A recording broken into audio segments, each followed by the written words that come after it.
So this is part two or chapter two of The Secret of the Futuremen from Superman 128, published in April 1959. The story is by Bill Finger and Wayne Boring. And when last we left off, men from the future had come and claimed that Superman was a criminal from the future, and they needed to bring him back to the future to face trial. They used red kryptonite, which took his powers away. This was early in the existence of red kryptonite, before it, I guess, got pegged as giving unpredictable results. So a little bit different. He was shot, or his powers were taken away. He was shot at the end of chapter 1. And so that's where we're at. So Superman is staggering about after having been shot. And the police have him cornered. Superman, the place is surrounded. Give yourself up. If only I can hold out until my super strength returns. Superman, this is your last chance. They send in tear gas, and he's taken to the hospital. They remove the bullet, but the future men decide it's time to take Superman back to the future. And by the way, Superman left a recording of his origin, so giving away his secret identity to Perry White in the case that he gets taken to the future. So he is taken to the future. So this is the future. It's magnificent. Take a good look, Superman. Your last look before we put you where you'll never see your living soul again. So they hit him with a little bit more red kryptonite, and he is at this point just, it says, as rigid as a statue. Now, Boca, we'll store him in the museum until tonight. Then we'll smuggle him off Earth. So they bring him in as if he's a statue, which seems particularly cruel. Golly, Mother, isn't that a wonderful statue? It almost looks real, doesn't it?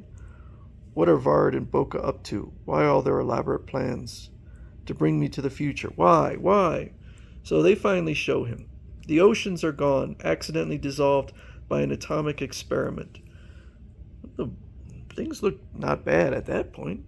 The scant amount of water left on Earth will soon evaporate, and Earth will be lifeless as the moon. For without water, life dies. I wonder where the water went. Even if it evaporated, wouldn't it just go up into the sky? But I don't know.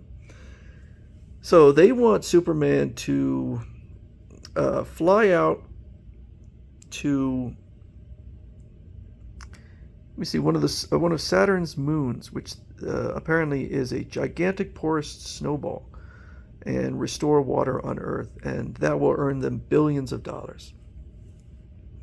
Then we'll return to your time and create... Okay, so if he says he refuses to do it, they threaten to go back and use an atomic bomb in his era.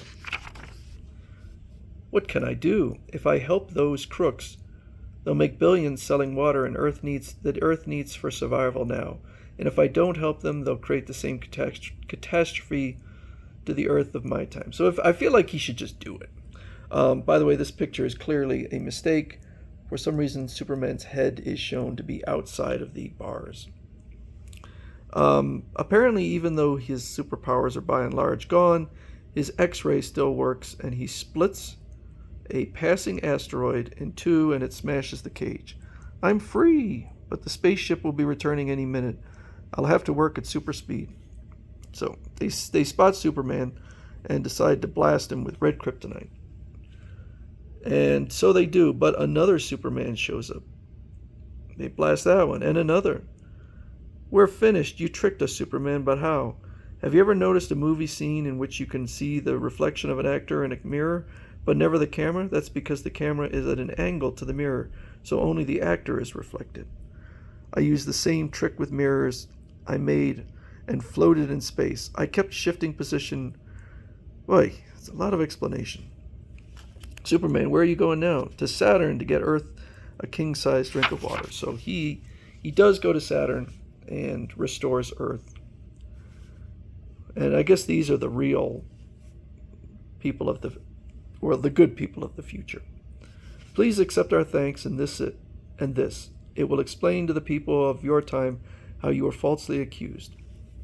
Farewell, Superman. Our history books did not exaggerate your greatness. Wee. So Perry White, meanwhile, is about to press the recording, and Superman shows up. I've set the robot controls that will return this machine back to the future. And great Scott, I just remembered the tape. I've got to get to Perry's office at super speed. At long last I reached Earth, where two good people found and adopted me, naming me, and he uses his X-ray vision to destroy the tape. Superman, and not a second too soon. And just when I was about to learn your secret identity. I don't know whether to be glad or angry to see you back so soon. I hope you're glad, Lois, because now that I'm back, I intend to stay here for a long time. So, Superman defeated the villainous Futuremen.